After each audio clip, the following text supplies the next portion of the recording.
un Ziploc dans mes mains. Et j'avais le gros sac de chips Lay's barbecue nature. Je venais de prendre une poignée de chips pour la mettre dans le Ziploc pour manger la bonne quantité. Parce que je calculais mes calories, parce que je voulais prendre du poids. Je voulais savoir combien de calories je mangeais. Fait que j'avais mon sac de chips Lay's nature. Je prenais les chips et je les mangeais. Et elles étaient très bonnes. Quand tout d'un coup, Fraise, elle a dit « T'as de quoi ça à lèvres? » Tu sais, comme ici, là. Fait que là, je dis « Ah, ben oui, j'ai fait ça. » Mais ça ici, là, ça part pas. J'ai fait « Voyons, ça part pas. »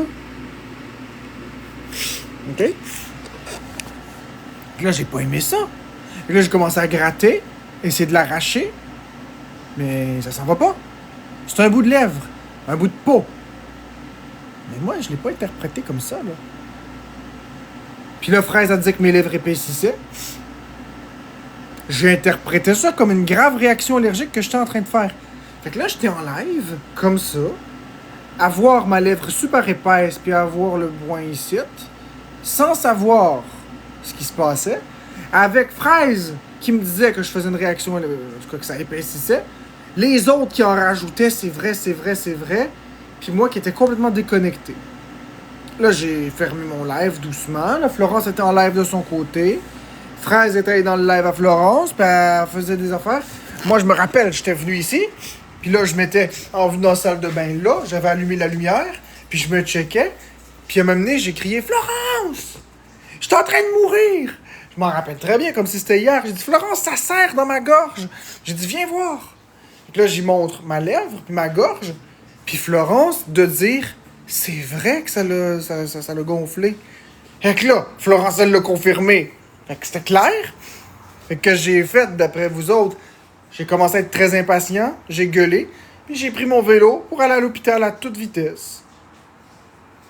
Puis rendu à l'hôpital, ben là, je voulais pas rentrer dans l'hôpital parce que je me suis dit, si c'est pas une réaction.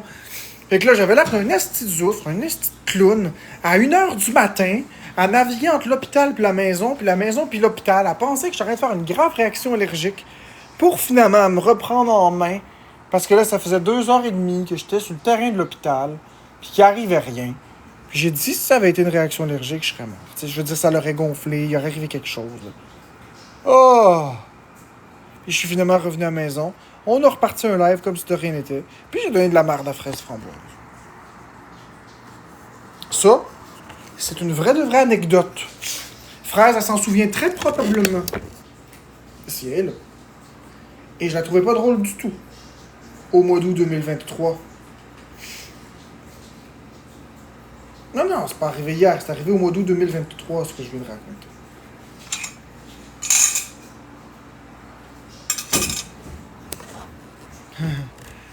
C'est toutes des histoires assez farfelues.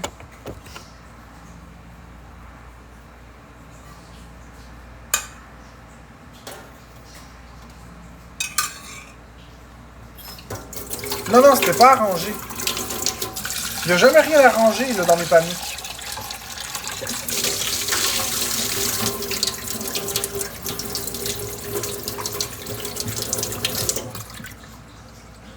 Ah, ben, il y avait rien dans ma gorge. Moi, des cerises m'ont fait gonfler la gorge, j'en vais mourir. Ben, ça, c'est une allergie, ça.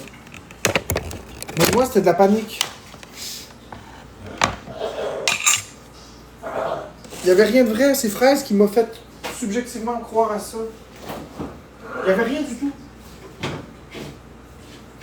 Mais il y avait rien du tout.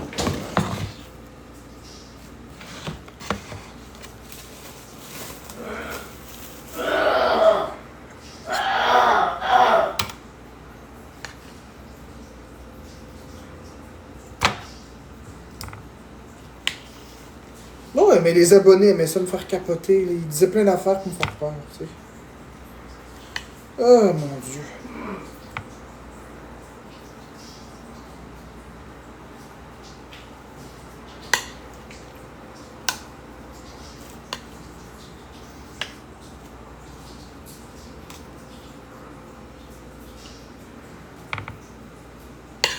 Oh mon Dieu, est-ce que je vous raconte aussi l'anecdote des pâtes alimentaires qui datent de 2024. Ouais. Je vais vous raconter l'anecdote des pâtes alimentaires. Je m'en souviens très très bien. C'était au mois de juin 2024. Comment est-ce que je fais pour être aussi précis dans la date? Premièrement, je me rappelle de tous les jours de ma vie, mais c'était juste un peu après la sortie de Luigi's Mansion 2 HD. Je vais m'en souvenir toute ma vie. Parce que j'étais en train de compléter le manoir de glace dans Luigi's Mansion 2 HD et je me faisais du spaghetti. Parce qu'on faisait des lives de défis avec Florence et Boyardi. Puis Florence et Boyardi faisaient des battles. Je m'étais pitché un seau d'eau ces derniers jours, sur la tête. Tu sais, c'était drôle. On faisait des lives dans le cours. Puis bon, Luigi Mansion 2 avait sorti. Puis des spaghettis à l'huile, c'était vite fait, bien fait. C'est pas compliqué. Fait que je mangeais les spaghettis. Puis tout allait bien. Puis à un moment donné, j'étais assis dans ma chambre en train de jouer à Luigi's Mansion. Comme je vous dis dans le manoir de glace. Merci docteur, Food Switch. Puis là, mange le spaghetti, puis sur mon palais ici, au fond, j'ai senti que c'était rugueux tout d'un coup. La texture de mon palais, juste à une zone, a changé. C'était complètement pas la même texture que d'habitude. Ça donnait l'impression de... Quand tu vas chez le dentiste, puis ils te mettent un papier que tu croques, parce que j'en ai déjà eu des papiers de même, là. Tu croques sur le papier. Bon, ben, la sensation rugueux, étrange, c'est ce que j'avais sur le palais. Mais juste à une zone. Fait que j'étais comme pas bien, là. C'est juste ça que j'avais. J'avais rien d'autre que ça. Puis, je sais pas pourquoi à ce moment-là, mais j'ai décidé de me lever et d'aller regarder ma gorge. Enfin, je dis je sais pas pourquoi. Oui, je voulais valider. Et c'est là que j'ai vu que mon palais était enflé. Mais vraiment enflé, là. C'était pas une illusion, là. Mon palais était enflé. Il avait gonflé. Fait que là, je capotais. Mais je me suis quand même trouvé bon. Parce que j'ai capoté, je me suis calmé. J'ai pas remangé le spaghetti. Mais le lendemain matin, j'en ai remangé du spaghetti. Malgré ça, j'en ai remangé. Bon, ça l'a pas empiré l'enflure ni quoi que ce soit. Mais j'ai vu l'enflure, puis ça m'a fait peur. Puis après, ce matin-là, que j'ai mangé le spaghetti, puis que l'enflure avait pas désenflé, puis que ça a duré comme 2-3 jours, ben là, c'est là que j'ai commencé à enlever le spaghetti, puis le macaroni, les pâtes alimentaires et tout ce qui est avec du blé, que je les avais évictionnés de mon alimentation, je les avais retirés. Et là, je suis resté jusqu'en mai 2025, si on en mangeait, presque un an, parce que je n'avais pas la preuve que j'étais pas allergique. C'est pourquoi le test que j'ai fait, le test moléculaire, m'a permis de voir que j'avais pas l'allergie au blé. Et lorsque j'ai vu que j'avais pas d'allergie au blé, j'ai réintégré les macaronis. C'est pour ça que je les avais enlevés. Donc ça aussi, c'est une autre anecdote. À chaque fois que je mange quelque chose, c'est très complexe pour moi. Si vous pensez que c'est simple, oh mon Dieu, c'est très compliqué.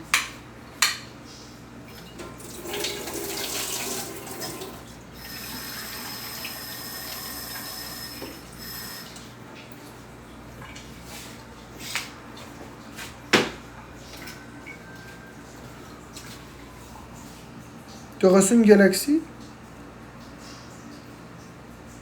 On va aller voir ça.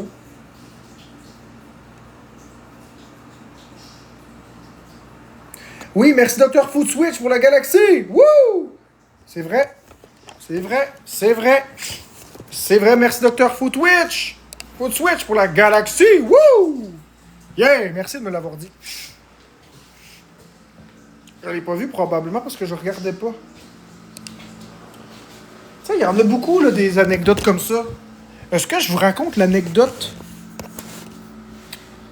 L'anecdote que j'appelle l'anecdote Bécabo.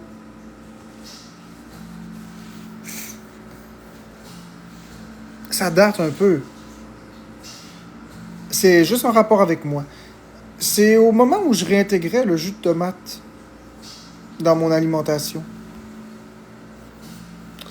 Puis là, ben, ce qui arrive, c'est ça, c'est que j'ai fait du macaroni au jus de tomate. Puis je mangeais ça. Puis le cœur, moi, j'ai peur qu'il batte vite, tu comprends?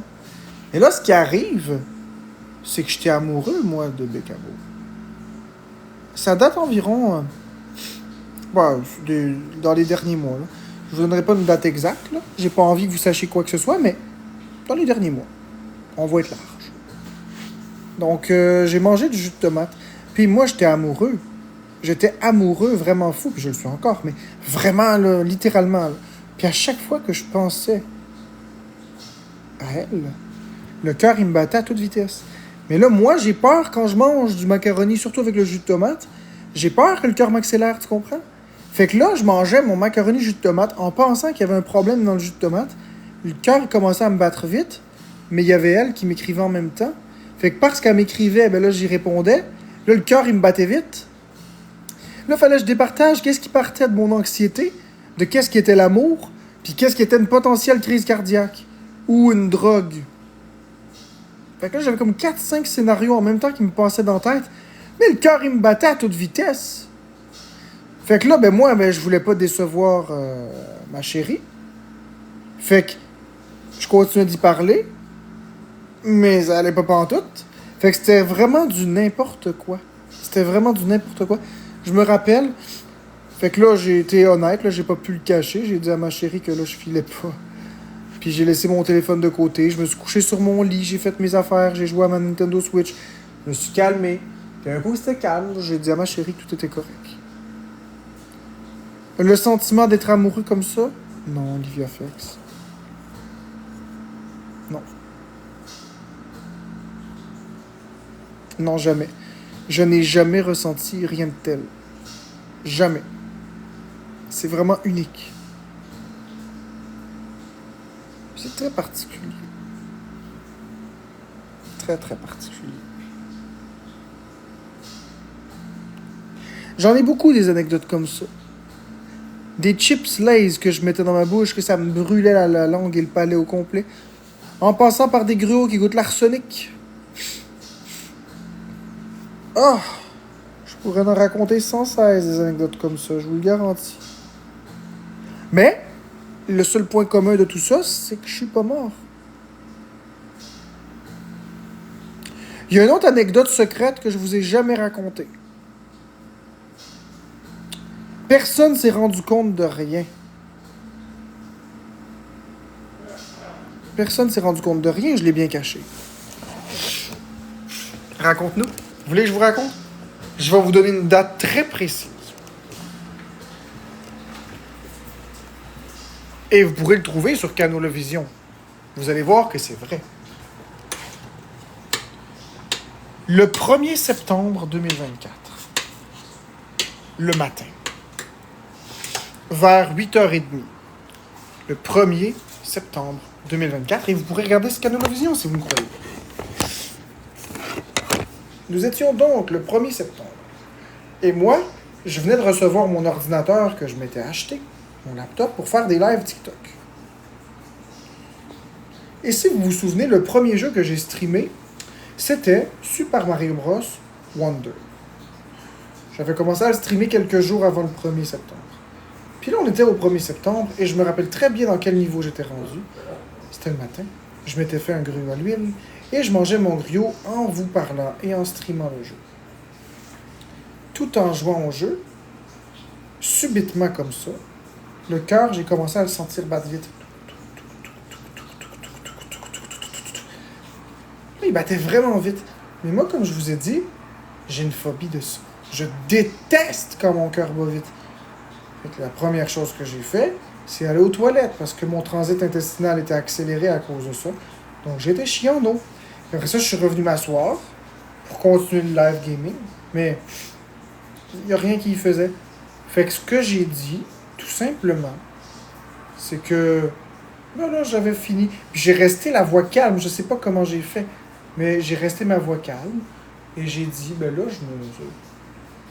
là, j'ai assez joué pour aujourd'hui. On se revoit plus tard. Puis...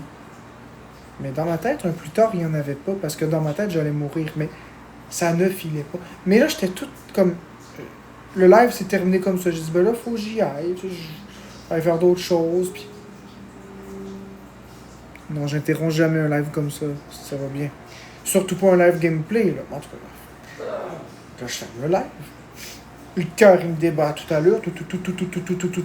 Là, j'essaie de me calmer, je m'en retourne, je fais mes techniques, je prends mes mains, je les place comme ça. Je me penche, je bois de l'eau froide, je m'en vais aux toilettes faire caca, je me couche sur le lit. Rien y fait, ça accélère encore. Puis là, je commence à paniquer. Puis là, ben, je suis toute maigre. Fait que j'ai peur que mon cœur lâche à cause de ça. Fait que là, je prends mon vélo, je sors, puis je m'en vais à l'hôpital. Mon cœur était rendu à du 170 battements par minute.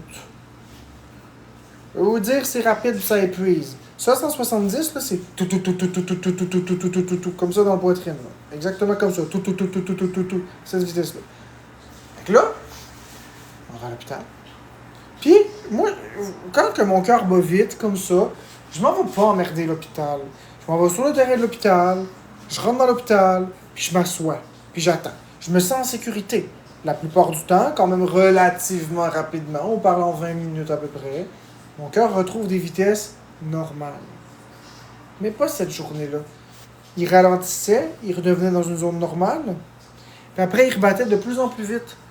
J'avais réussi à le calmer. Ça a duré 2 minutes. Après, ça a reparti à toute allure. Donc là, on va m'inscrire. Ça va pas bien. Ils font mes prises d'électrocardiogramme. Ils détectent, enfin pas tout de suite, j'ai le goût de vomir, je suis tout étourdi, je m'inscris au triage. Ils voient bien que mon pouls est irrégulier. Ils le voient, ils le disent eux-mêmes, ils disent le pouls il est irrégulier puis il va vite. Puis là, ils m'ont dit, ben là, c'est pas dangereux, là, mais c'est à long terme que c'est dangereux. Puis tu sais, je le sais, mais quand t'es dedans, tu penses que c'est pire. J'avais mal au cœur tellement que mon cœur battait vite.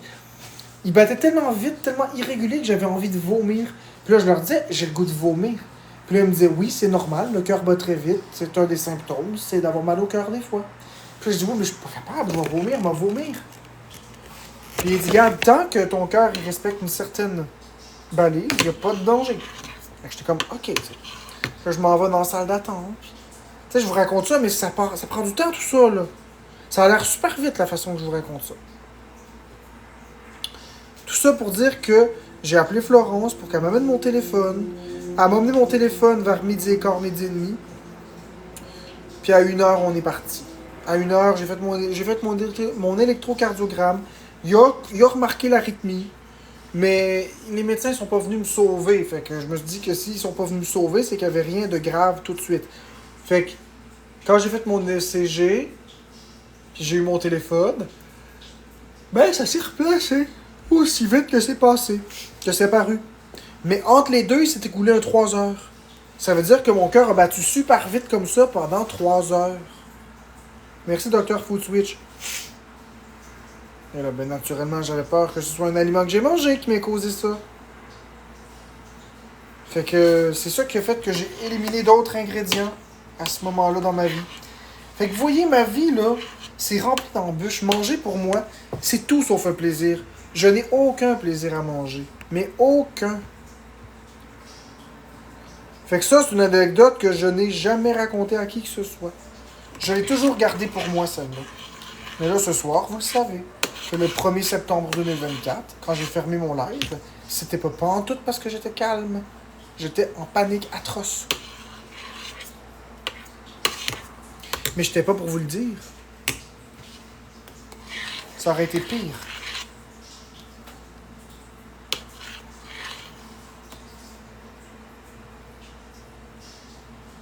Non, c'est pas évident. Merci beaucoup, Vivilou. Je comprends pas le lien avec les aliments et ton cœur. Ben écoute, Billy Soleil, prends un speed. Prends un speed, puis dis-moi qu'est-ce qui se passe à ton cœur. Avale du café. Dis-moi ce qui se passe à ton cœur quand tu avales du café. Mange beaucoup de chocolat. Dis-moi ce qui se passe à ton cœur si tu manges beaucoup de chocolat. Le comprends-tu? Le comprends-tu ou tu le comprends pas, le lien entre les aliments et le cœur? Fais une réaction allergique, je te garantis que le cœur va battre vite. Ben justement, j'ai peur de manger un aliment qui me fait battre le cœur vite, vite, vite. J'ai très peur de ça. Les aliments que vous mangez ont des effets sur votre corps. Alors moi, je ne veux pas manger quelque chose qui va me faire battre le cœur vite, vite, vite. C'est ma hantise. Je préfère avoir envie de vomir. Je préfère vomir. Je préfère avoir mal au ventre que le cœur qui débat à toute allure. Quand le cœur il me débat à toute allure, là, j'ai très peur. Ah, ben j'ai pas peur de l'amour.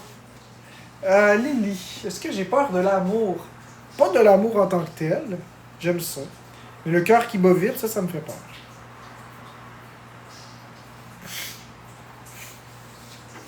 Toi, tu préfères mourir que vomir? Moi, je préfère vomir que mourir.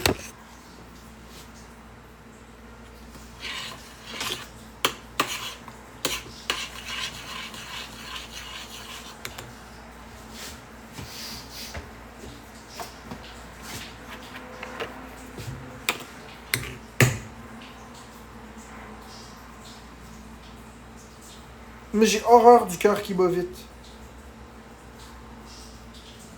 Ça, c'est une de mes pires hantises. Vous, est-ce que vous avez peur que votre cœur se mette à battre vite, vite, vite, vite, vite, tout d'un coup? Ou ça vous fait pas peur? Avez-vous cette peur-là, vous, que votre cœur se mette spontanément à battre vite, vite, vite? On parle à des 140, 150, là. Tout, tout, tout, tout, tout, tout, tout, tout, tout. Comme ça. J'ai peur de l'amour, les papillons dans le ventre, c'est pas moi. Oh, mais ok. J'irai à l'hôpital. Ouais, ok, je comprends. Moi, c'est quand ça ralentit que ça me fait peur. Ouais, c'est sûr qu'il y a une différence. Je cours régulièrement, j'amène volontairement mon cœur haut. Oui, mais quand t'es assis, tu fais rien. Ah ouais, Natacha le cœur. Il te fait ça, ton cœur? Lady in the Sky, t'es médicamenté pourquoi? Pour le cœur qui bat vite? C'est parce que c'est très désagréable comme sensation, le cœur qui bat vite. J'aime vraiment pas la sensation, elle me fait peur.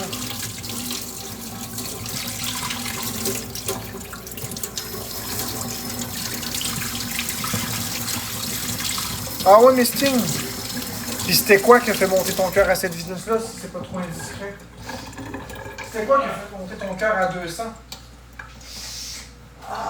Qu'est-ce qui spontanément amène un cœur à battre à plus de 200?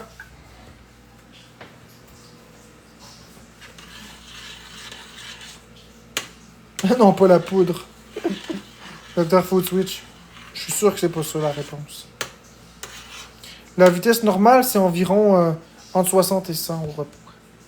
L'anxiété à 200, c'est plutôt rare.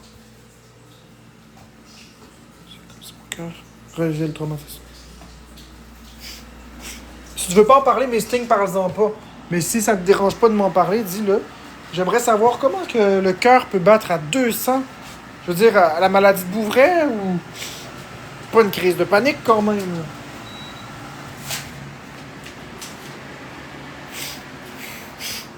La fièvre?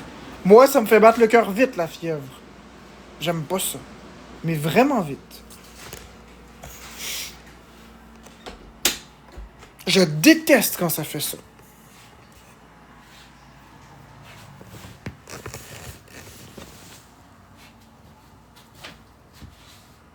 Ça te fait pas peur, toi, José Charette, le cœur qui bat vite, vite, vite quand tu fais de la fièvre?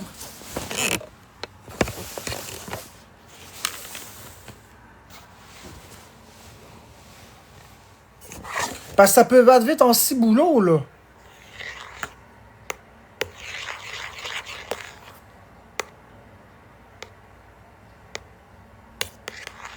Non, non, non. Bah oui, je paniquerais, Vivilou. Ouais, je sais ce que c'est, la bradycardie. C'est parce que moi, je fais et de la tachycardie et de la bradycardie. Lorsque mon cœur décide de capoter, je peux faire du 180, mais en temps normal, mon cœur bat à 40.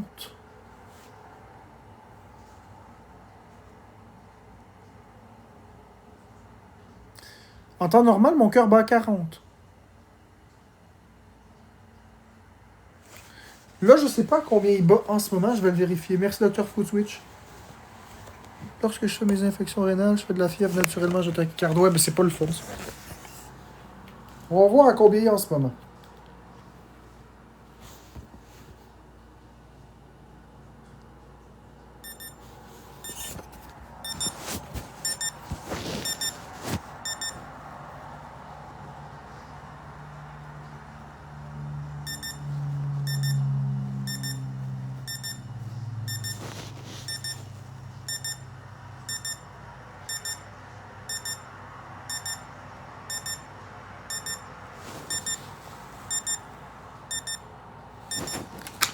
Tu vois, en ce moment, j'étais à 53, puis je viens juste de me coucher.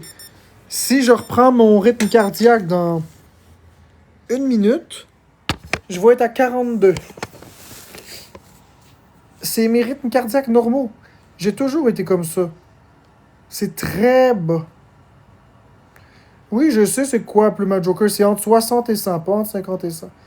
Moi, ça a toujours été 42, 43. Puis quand je dors, je descends même jusqu'à 38 parfois. J'ai toujours eu un cœur lent au repos.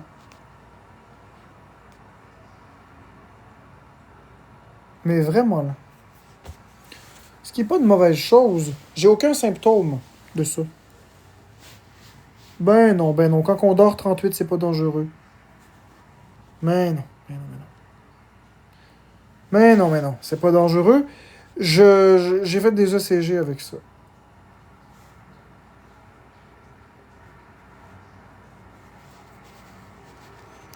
Mon amour, je t'ai répondu. Peut-être beaucoup en retard, mais...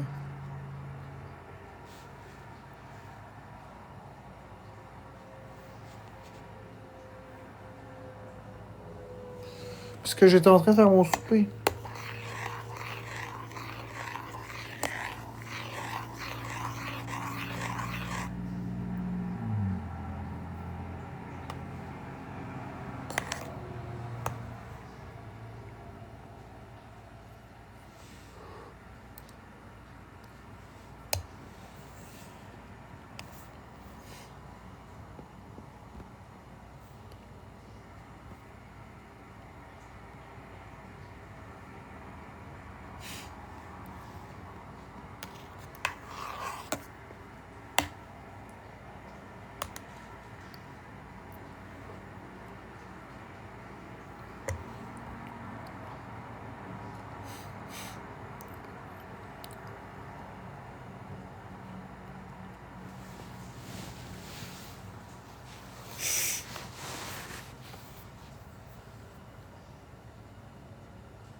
Ouais, un Pluma Joker, ça te fait pas peur, toi, d'avoir le cœur qui bat vite de même?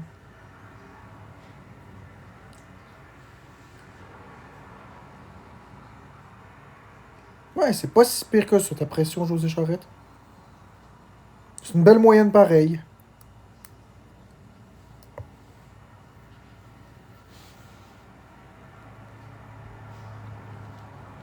C'est pas si pire. Il y a pire que ça. C'est élevé, mais... Ouais, je sais. Ta diastolique est trop haute. Mais t'es pas à 110. T'es encore correct. C'est critique. C'est élevé, mais c'est pas critique. À 110, on aurait un problème.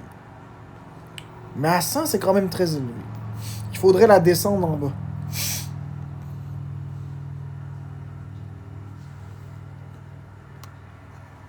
Ouais, 118, c'est très critique. Il faut vite faire quelque chose. J'imagine qu'ils t'ont donné des médicaments pour descendre la pression à ce rythme-là.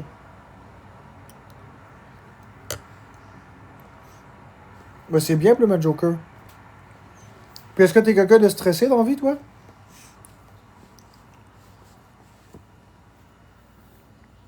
Ah ouais, c'est sûr.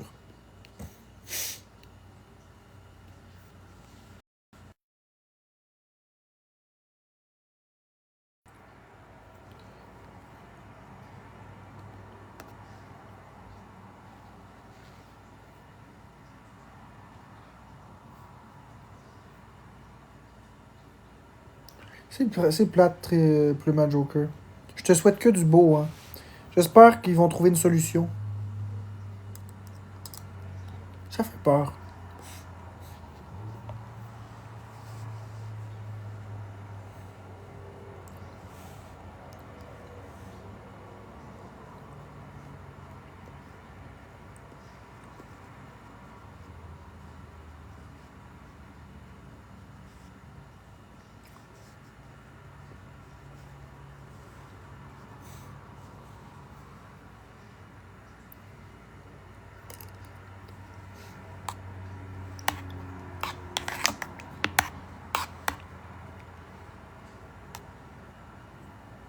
Ben oui, j'ai la Switch 2 Samantha. J'en vends à 600.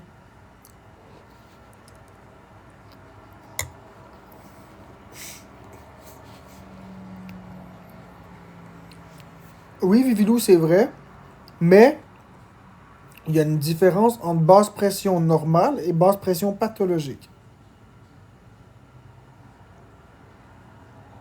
Effectivement, Andrews Québec, je suis pas trop négatif dans la vie.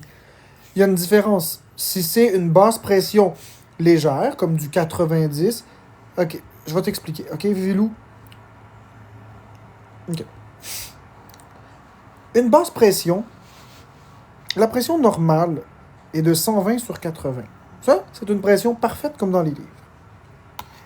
À partir du moment où tu descends en dessous de 100, on dit que c'est de l'hypotension. Mais les hôpitaux considèrent l'hypotension en bas de 90. Fait qu'en tout cas, on va dire pour la population générale en dessous de 100. On se trompe pas. Donc, en dessous de 100, tu es en hypotension. Dès ce chiffre, des personnes peuvent commencer à sentir des symptômes, mais ne sont pas en danger. Le choc anaphylactique, ou un choc vagal, mais pas vagal, mais un choc hypovolémique plutôt. Ça, c'est la pression qui descend d'un coup. Choc hypovolémique ou choc anaphylactique, ça revient au même, c'est la pression qui descend très bas. Si ça descend en dessous d'un certain seuil, disons en dessous de 50, tu es en danger. Bien avant 50, tu es en danger, mais c'est pour te le représenter que quand ta pression tombe à 50, tu es en danger vital. C'est très dangereux. Là. Quand la systolique est en 50, pas assez le temps de faire de quoi. Le truc, c'est que tu as des gens qui peuvent descendre à 80 de pression et n'avoir aucun symptôme. Tout comme tu as des personnes qui, à 80, perdent connaissance. Si on dit que c'est pathologique, ça veut dire que tu as des symptômes invalidants. Mais il faut que la pression soit déjà basse. Si tu es à 120 et tu as des symptômes, ben alors c'est pas problématique. Ça n'a rien rapport. Mais si tu descends en bas de 100, disons que tu es à 90, puis tu commences à avoir des étoiles et être étourdi, c'est donc une basse pression pathologique. Moi, je peux descendre en dépression de 74 et avoir aucun symptôme. Attention, je parle pas de me pencher puis de me lever super vite. Quand je penche puis je lève vite, je peux avoir des étoiles devant les yeux puis avoir l'impression que je vais écraser. Parce que ça a baissé trop vite. Mais si je suis calme et relax, ça m'est déjà arrivé d'avoir une pression qui descend jusqu'à 74. Sans ressentir le moindre symptôme problématique. Alors, c'est une pression qui est correcte. Malgré qu'elle est basse. Donc, pathologique, tu ressens des choses pas le fun, tu peux perdre connaissance puis tu as des symptômes. Non pathologique, c'est ta pression naturelle, il n'y a pas de symptômes, tu le tolères bien. Ceci dit, si vous avez une pression très basse, ça vaut toujours la peine d'aller voir un médecin.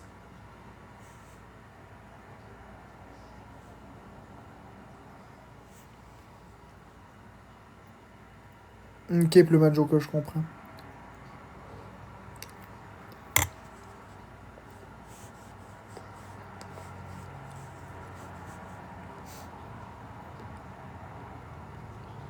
Ben voilà, Vilou. Et voilà. Il t'a dit que t'étais correct. Mais oui, je m'y connais bien, Bad Raccoon. Si tu te sens bien, il n'y a pas à investiguer. C'est si tu te mets à mal sentir qu'il faut agir vite. Mais si tu te sens bien.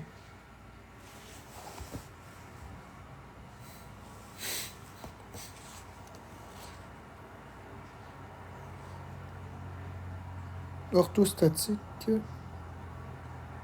Ouais, je comprends.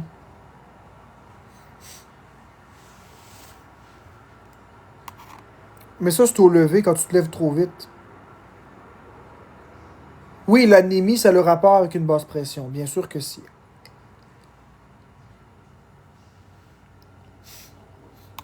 Mais José Charette, quand je parle de la santé, j'ai toujours raison. J'ai peur de mourir. Fait que c'est sûr que je fais très attention. Orthostatique, c'est quand tu es assis et tu te lèves debout. Trop vite. Ça, c'est une pression orthostatique, une basse pression, une hypotension orthostatique.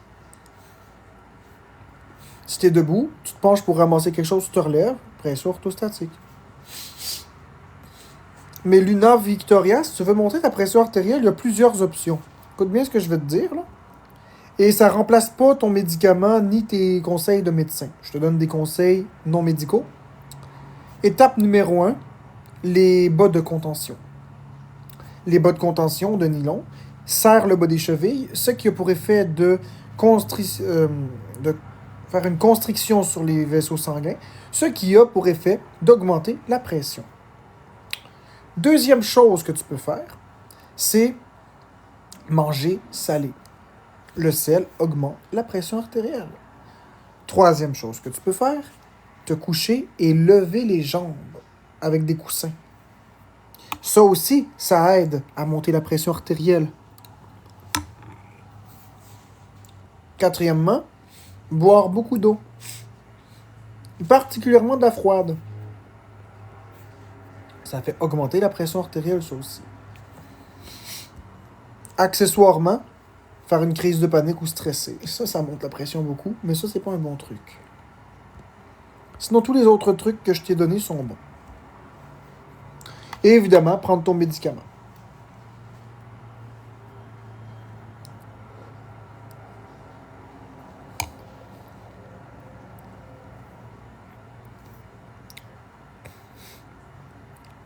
Ben oui, Vivilou.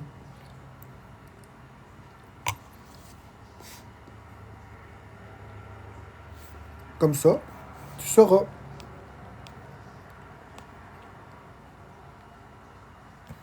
Plaisir, professeur Rogue. Va rejoindre Boyard. Mais non, Boyardi fait ses affaires. Courrier. Si Boyardi veut que je fasse un live avec, il va venir me voir.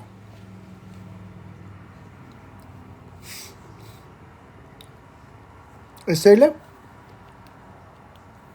Si tu te couches, tu lèves tes jambes avec des coussins. Quand c'est le temps de se lever, il faut renlever les coussins doucement et se lever très doucement en plusieurs étapes. Je suis d'accord avec toi, Adun.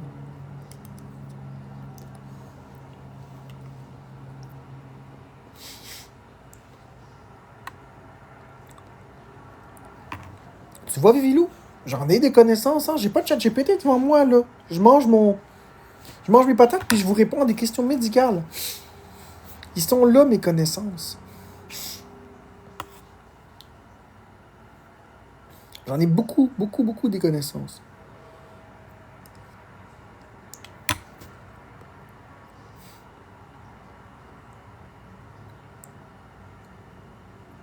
J'ai peur de mourir, fait que...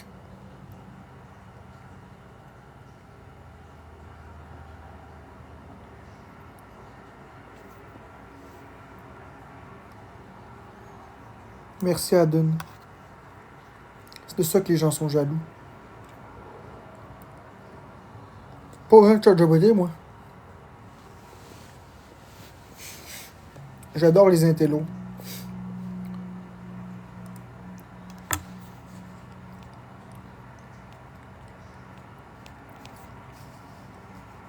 Ben oui. José Charette aussi en a beaucoup de connaissances.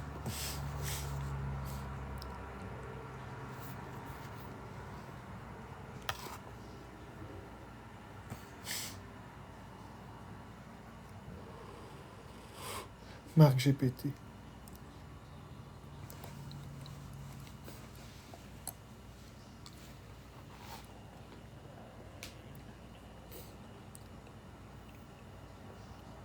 Hey Lily, est-ce que tu l'as essayé, toi, ChatGPT, Lily? Est-ce que tu t'es amusé avec ça? Oui ou non?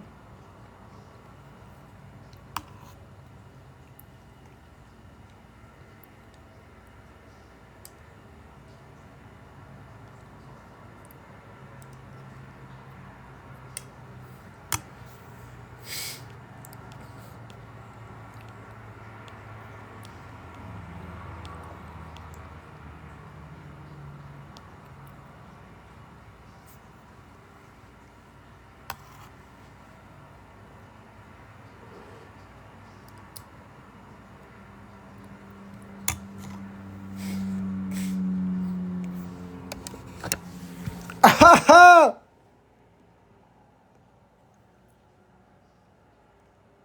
Ah!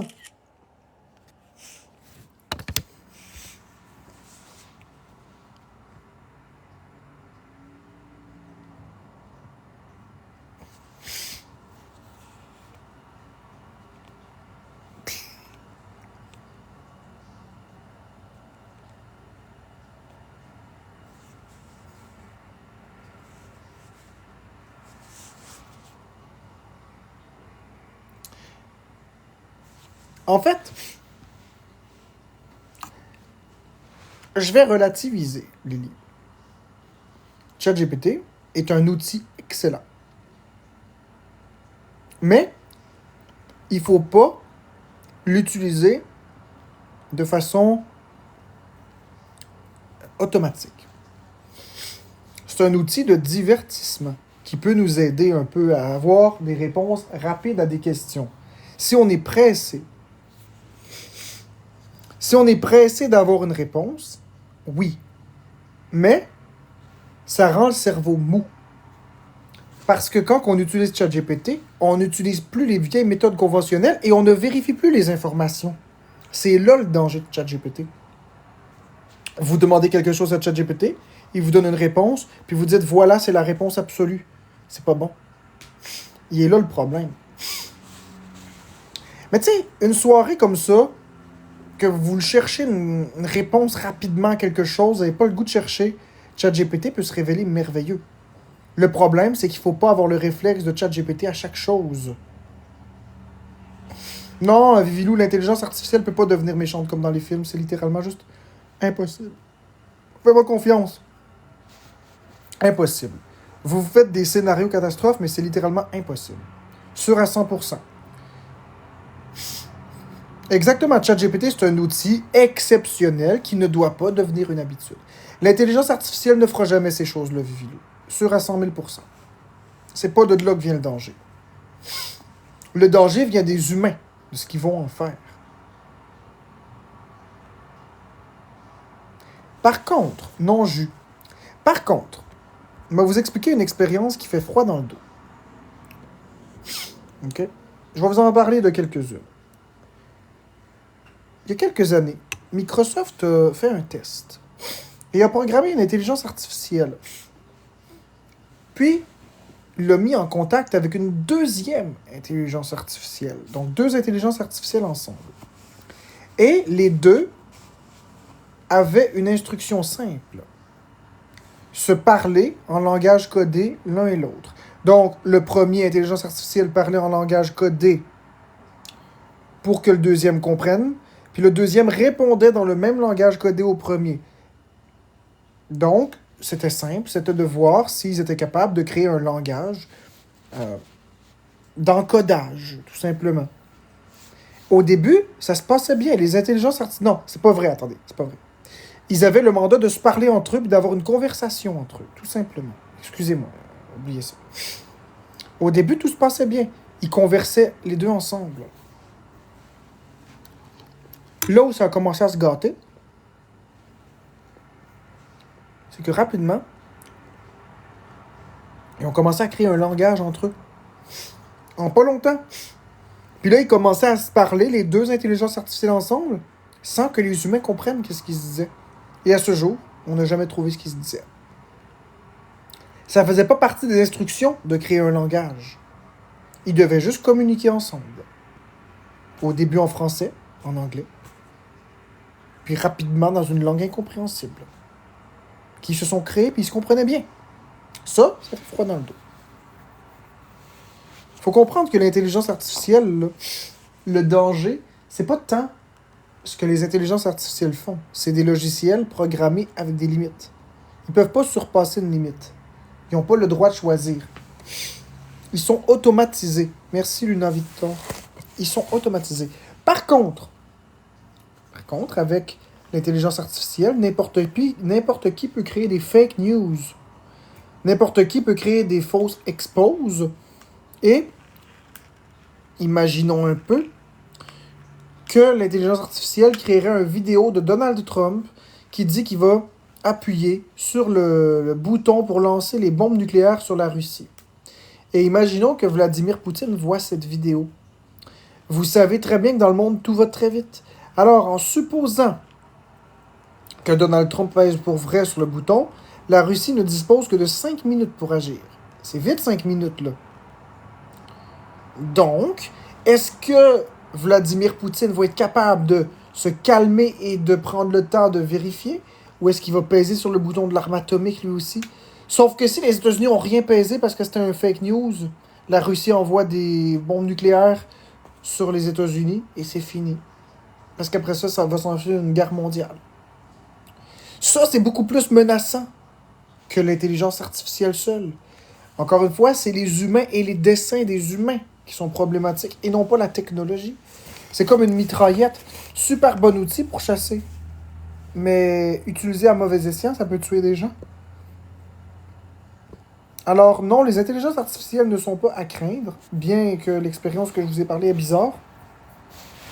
C'est plus les humains qu'il faut avoir peur.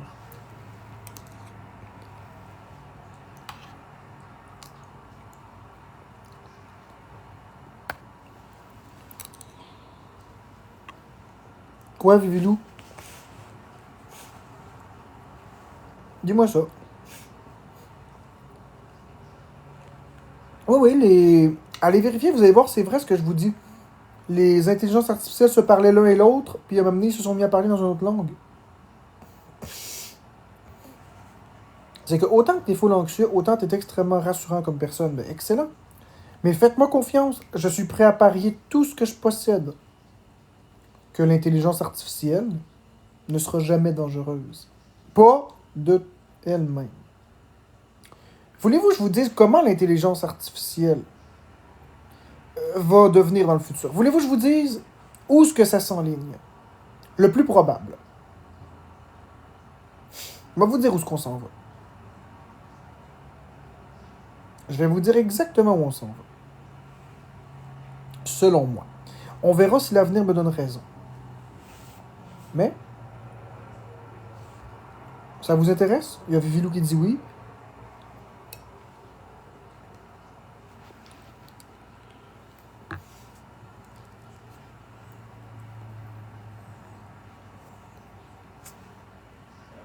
Oui, ça va être rassurant. OK.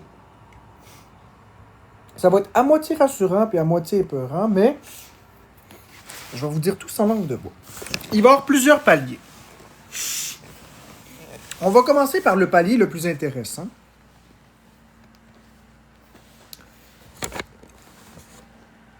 Mais avant de prendre le plus intéressant, on va en prendre un qui est dommage. On va commencer par la perte de plusieurs emplois. Dans un premier temps, l'intelligence artificielle va faire perdre énormément d'emplois à beaucoup de personnes. Pensons notamment à tous les emplois dans le service à la clientèle. Aujourd'hui, vous allez sur le site de Rogers, sur le site de Bell, sur le site de Fido, sur le site de TELUS, sur le site de n'importe quelle compagnie, ou sur le Messenger, et qu'est-ce que vous avez? Un robot conversationnel. Si on peut supprimer des tas d'agents et remplacer ça par des robots conversationnels et peut-être une équipe de 30 agents pour les choses que le robot conversationnel ne peut pas faire. Vous appelez Desjardins? Bonjour, ici Alfie. Dites-moi, pourquoi vous appelez? Tu viens de supprimer encore des postes. Ils sont en train de remplacer la plupart des postes qui sont dans le service à la clientèle par l'intelligence artificielle. Donc, dans un premier temps, beaucoup de pertes d'emplois. Peu de création d'emplois, mais beaucoup de pertes. Ça, c'est un côté négatif. Faut-il en avoir peur? Attendez, je vais relativiser, vous allez voir. Deuxième usage qui va se démocratiser, et là, c'est bénéfique. C'est la seule usage que je considère nécessaire avec l'intelligence artificielle. L'amélioration notable et fulgurante du domaine de la santé. Imaginez, vous êtes chez vous, vous avez un malaise, vous vous sentez mal. 811, c'est engorgé. Ça n'existe plus, 811. Vous vous sentez mal. Vous appuyez sur l'application médicale et vous avez directement l'intelligence artificielle qui vous parle. Il vous voit. Laissez-moi vous montrer un aperçu. Je vais aller ouvrir ChatGPT ici.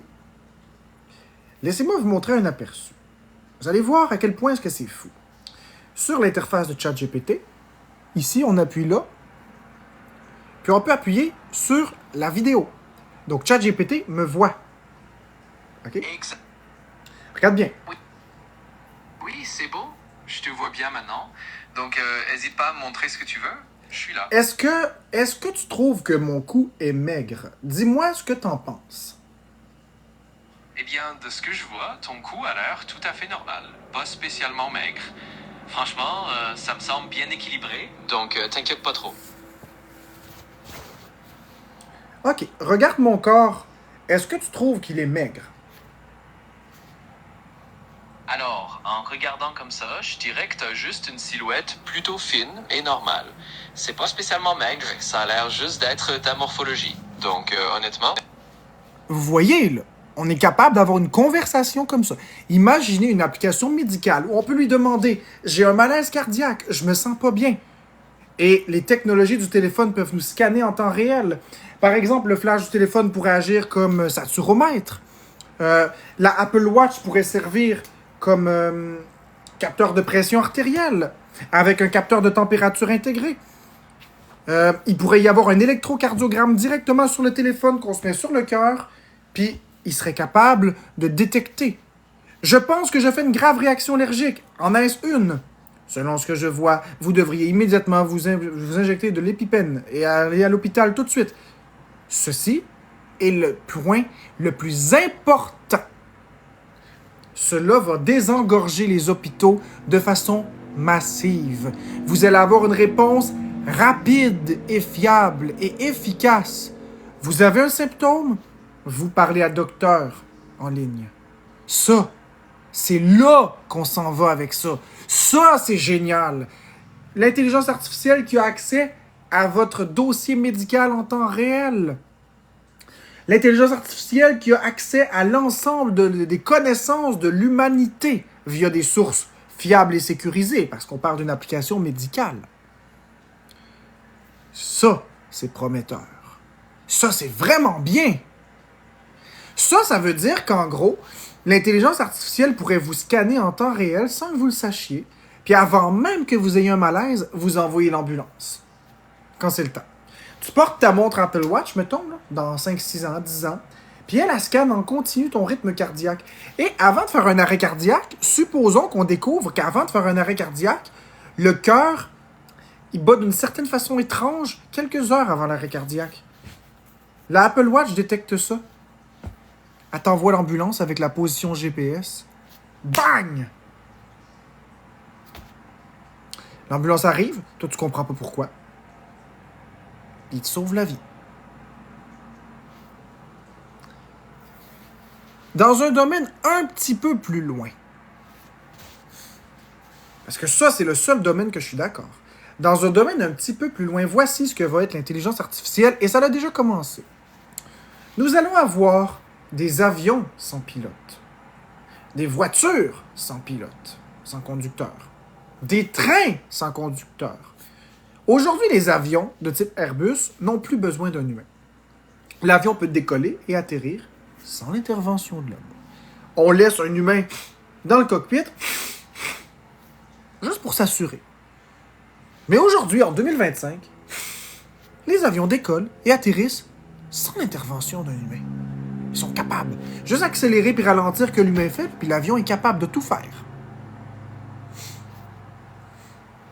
Maintenant, imaginez si une balayeuse chez vous est capable de prendre la poussière avec une zone déterminée. Imaginons le cas de figure suivant. Le tracteur dans un champ va cueillir les choses grâce au capteur. Puis, une fois que le camion est rempli de choses, de légumes que le tracteur a cueillis, le camion s'en va sur la base dans la ferme. Ensuite, quand le camion est sur la base, il déverse le contenu, les légumes comme les patates, dans la cuve. La machine nettoie les patates tout seul et les empaquete. Après les avoir empaquetées, ça passe sur un rouleau qui place ça dans un autre camion. Et ensuite, le camion, une fois rempli, se dirige vers une épicerie. À l'épicerie, le nombre requis est pris par les lifts automatiques de l'épicerie et s'en vont se placer dans les endroits requis. Plus de commis. Plus de caissier. Plus de caissier. Parce que tu rentres à l'épicerie, tu prends ton paquet et tu sors. Et avec la reconnaissance faciale, avec ton téléphone ou peu importe, tout ce que tu mets dans tes poches que tu prends est calculé en temps réel. Et ça existe déjà. Les magasins Amazon le font. Ça existe déjà. Tu prends les choses, aussitôt que tu le prends, ça te le facture, tu le redéposes, c'est remboursé en temps réel. Dès que tu sors, la transaction est finale.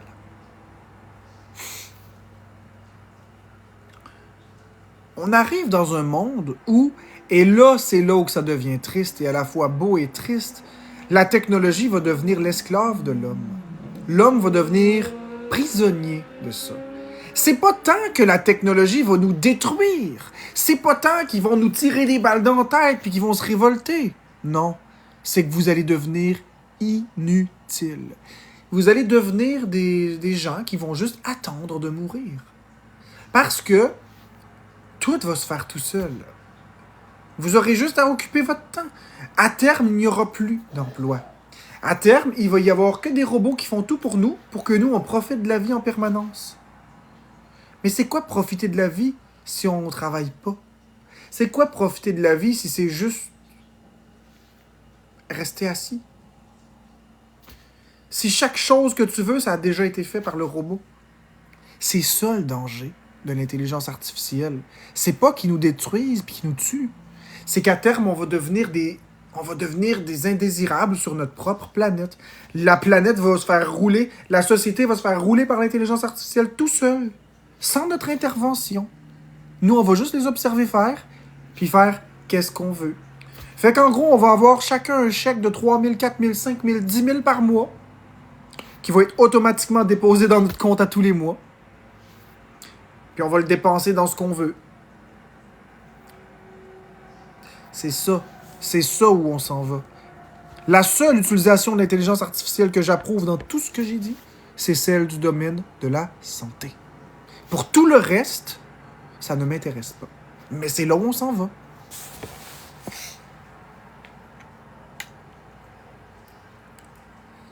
Vous allez être la dernière génération d'humains qui aura servi à quelque chose.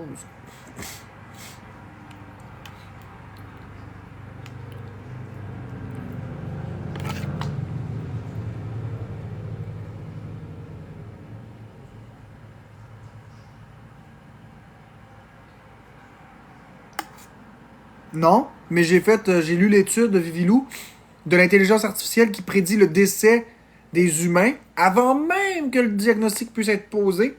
Puis ils ont raison dans 90% des cas, l'intelligence artificielle.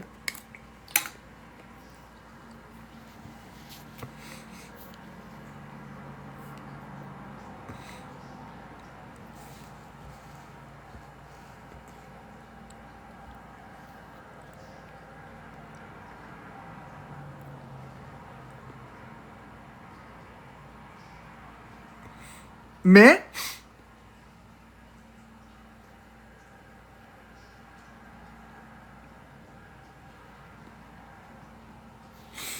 le gouvernement a un rôle à jouer. Si le gouvernement met des lois strictes, il pourrait déterminer ce qui n'est pas légal. Donc, on pourrait ne pas perdre nos emplois. Si le gouvernement vote que l'intelligence artificielle doit être utilisée seulement dans le domaine de la santé et ne doit pas impacter les emplois, ben on va être correct.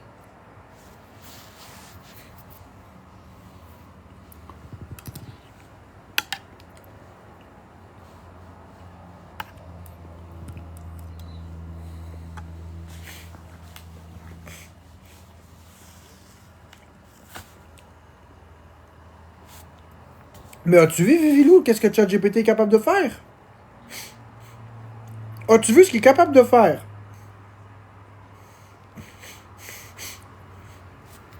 As-tu vu l'intelligence artificielle analyser mon corps? Sans aucune misère.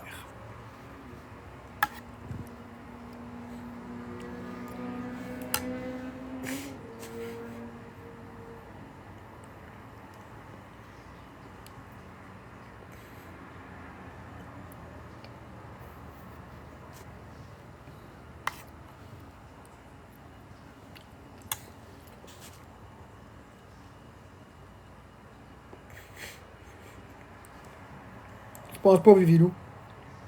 Il va y avoir moins de fuites. Regarde bien ça, Vivilou, ok? Check bien ça, ok? Vivilou, on va faire un test, ok? T'es-tu prête? T'es-tu game? Veux-tu avoir peur? Veux-tu avoir peur? Ok. Va sur Google, n'importe où. Va me chercher un message d'amour. Tu sais, une lettre d'amour préfabriquée. Mettons, tu sais, là, des affaires de « Oh, je t'aime comme les étoiles », tu sais, les affaires de fleuristes ou je sais pas trop, là, lettres d'amour préparées. Va sur Google, là. Va en trouver une. Envoie-moi ça sur Messenger. Mais envoie-moi pas le lien. Envoie-moi pas le lien. Copie le texte, envoie-moi-le. Fais juste m'envoyer le texte. Ne me donne pas le lien, ne me dis pas d'où ça vient. Fais juste m'envoyer le texte. Je vais te montrer quelque chose.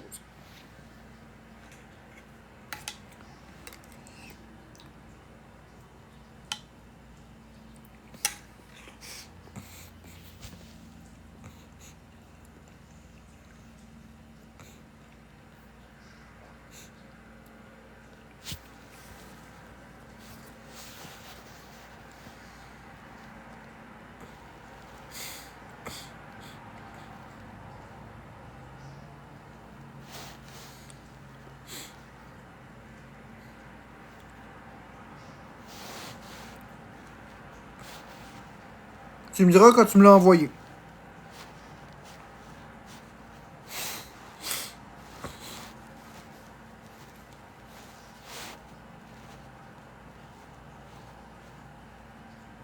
C'est fait, ok. Donc là, je vais aller chercher Vivilo. Ok. Fait que là, ce que je vais faire... Est-ce que tu as ajouté les guillemets ou c'est... T'as-tu ajouté les guillemets ou c'était là? Ok, parfait. Regarde bien ça. Je m'en vais sur ChatGPT. Regarde bien ce que je vais faire. Regarde bien ça.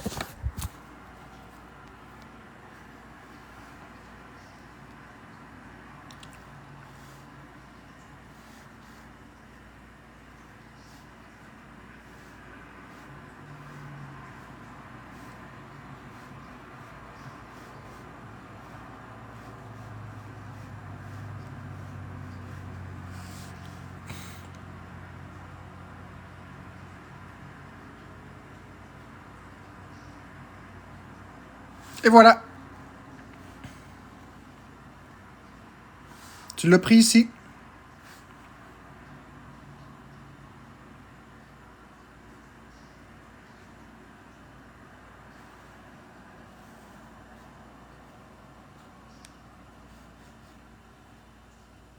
Fait que là, tu fais ça. Et voilà. Tu l'as pris ici. Sur ce site-là.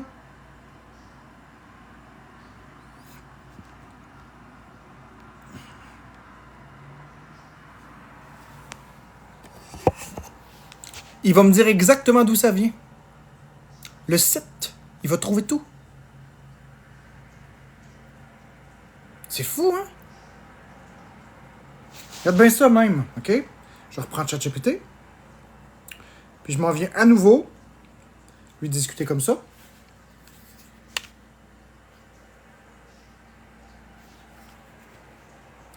Qu'est-ce que c'est, ça? Ah, je vois que tu tiens un Joy-Con customized pour le Switch. On dirait un Joy-Con qui a été modifié peut-être avec des coques noires et un stick avec une couleur orange. C'est plutôt stylé.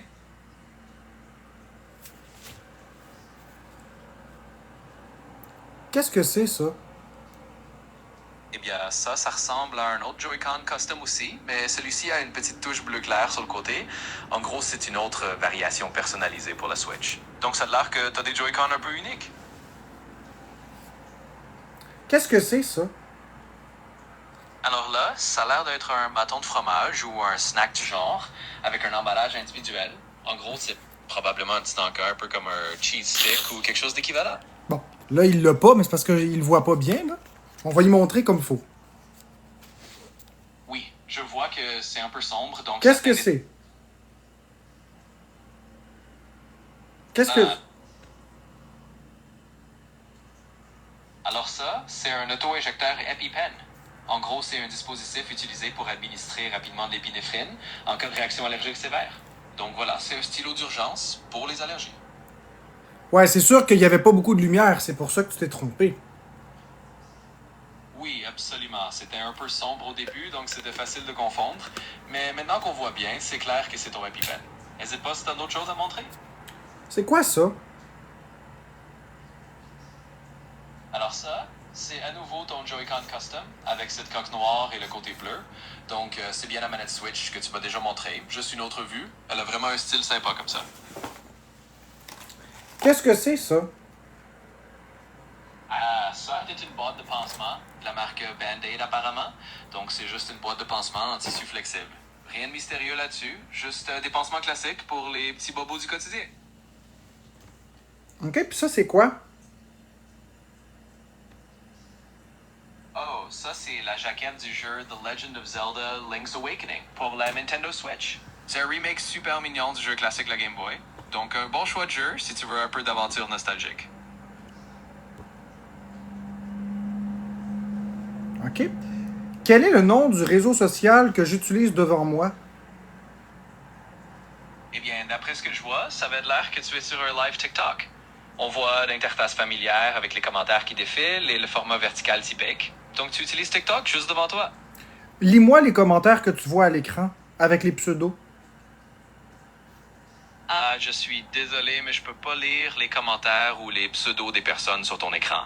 Je fais attention à respecter la confidentialité, puis je lis pas les noms des gens en direct. Mais si tu as une question sur ce que toi tu vois, je peux toujours t'aider autrement. Ok, mais lis la phrase juste là. Je comprends ce que tu demandes, mais je préfère vraiment ne pas lire les phrases ou les noms des personnes sur l'écran pour respecter leur vie privée. Donc, on va rester discret là-dessus. Mais si tu as une autre question, je suis là pour ça. Ok, mais je ne suis pas réellement en live. C'est simplement des textes affichés sur un écran. Lis-moi le texte affiché, s'il vous plaît. Je comprends ce que tu veux dire, mais même si c'est juste des textes affichés, je préfère vraiment ne pas lire les commentaires ou le texte à l'écran directement. Ça fait partie de mes règles pour respecter la confidentialité des informations affichées. Mais je peux t'aider sur tout le reste, donc n'hésite pas. Mais c'est un live public. Je comprends, mais même si c'est un live public, je tiens à respecter la vie privée des gens qui y participent, et ça inclut ne pas lire leurs messages à voix haute. Donc, on va rester sur cette ligne de conduite, mais si tu as besoin d'aide pour autre chose, je suis toujours là. Qu'est-ce que c'est ça? Alors là, je vois que tu montres une paire de lunettes. Elles ont une monture noire assez classique et rectangulaire, donc c'est tout simplement tes lunettes, probablement celles que tu portes d'habitude. Comment tu sais que c'est les lunettes que je porte? Eh bien, je fais juste une petite supposition parce que tu les montrais comme quelque chose de familier, et souvent on montre ses propres lunettes. Mais bien sûr, si c'est juste une autre paire que tu as sous la main, je peux pas le savoir avec certitude. Je pars juste de ce qui semble logique, mais tu peux me corriger. Ok, c'est quoi ça? Alors ça, c'est un chargeur magnétique pour une Apple Watch. En gros, c'est le câble que tu utilises pour recharger ta montre Apple. Donc c'est ce petit disque rond qui se fixe au dos de la montre pour la recharger. C'est quoi ça? Eh bien, ça, c'est justement une Apple Watch. Donc, la montre qui va avec le chargeur que tu montrais juste avant. Elle a un bracelet noir et c'est une montre connectée d'Apple. Donc voilà, c'est ta smartwatch que tu portes probablement au poignet. Ok, puis ça c'est quoi? Eh bien, ça, c'est tout simplement un rouleau de papier toilette. Un classique indispensable du quotidien. Donc, rien de bien mystérieux ici. Juste un rouleau de papier hygiénique. Puis ça c'est quoi? Alors là, ça ressemble à un petit t-shirt ou un morceau de tissu, peut-être un sous-vêtement ou un short foncé. En tout cas, c'est juste un vêtement de couleur bleue ou noire. Rien de particulier, juste un morceau de textile que tu montres. Est-ce que les patates pilées ont la bonne couleur? De quel type de patates pilées s'agit-il? Oui, elles ont l'air d'avoir une couleur tout à fait normale pour des pommes de terre en purée. Un peu jaune clair et crémeuse. Pour le type, je dirais que ça ressemble à des pommes de terre pilées maison, peut-être avec un peu de beurre ou de lait. Donc rien d'inquiétant, elles ont une couleur qui semble tout à fait appétissante. Mais quelle est la variété de pommes de terre utilisée selon toi? Alors là, c'est un peu difficile de deviner juste à partir de la couleur. Mais en général, des pommes de terre bien jaunes comme ça pourraient être des Yukon Gold, qui donnent une purée Hammers et un peu dorée. Mais c'est juste une supposition. Ça pourrait être d'autres variétés aussi. En tout cas, ça a l'air d'une bonne purée faite avec des pommes de terre un peu jaunes. Et c'est des pommes de terre jaunes! Oui, je pense que c'est fort probable. Vu leur couleur un peu dorée, ça ressemble bien à des pommes de terre jaunes du type Yukon Gold ou une variété similaire. Donc, tu as sans doute utilisé des pommes de terre jaunes pour ta purée, ce qui donne cette belle tête.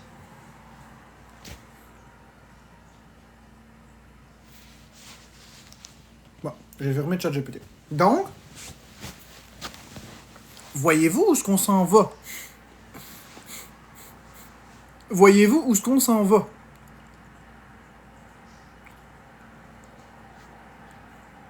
On s'en va vraiment, là, vers ça.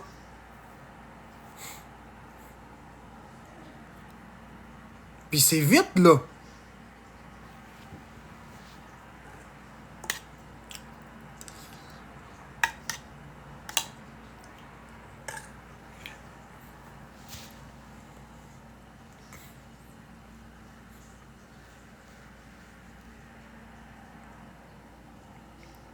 Là, il est rendu qu'il peut voir. Tu peux juste parler. Il voit.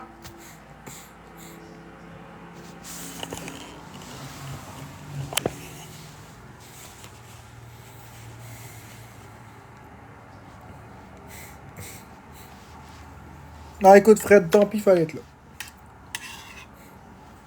Non, il sera pas capable de le reconnaître encore. Il a une mémoire, mais par les écritures.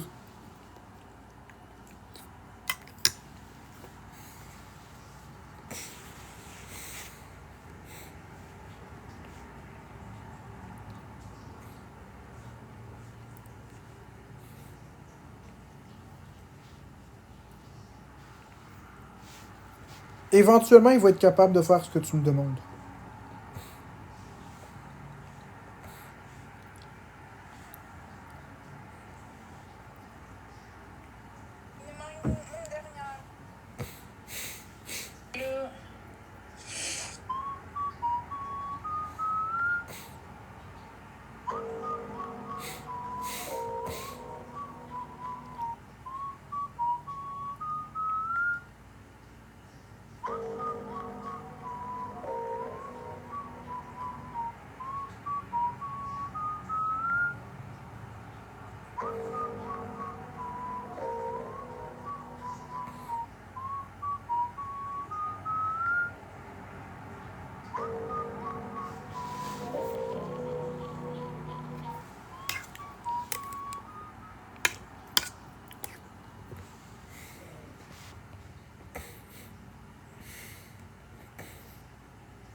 Mais faut que tu payes, professeur Rogue.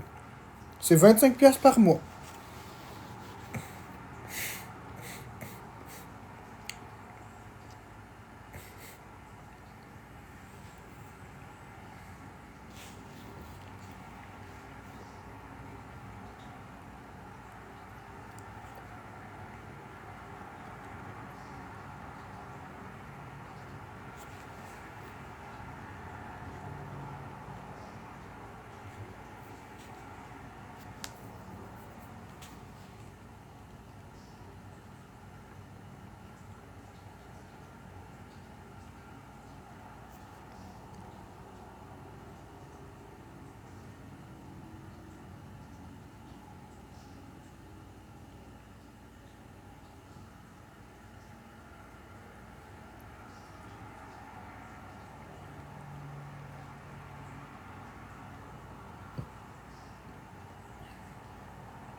Plaisir, Bad Raccoon.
Bonne nuit, Vilou.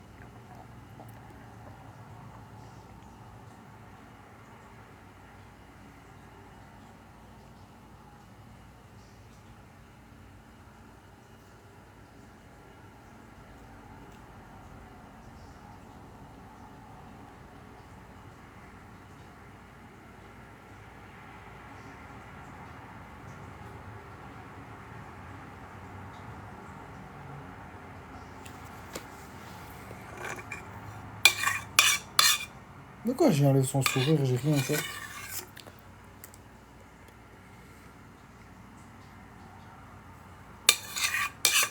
De quoi tu parles, Dafuckman?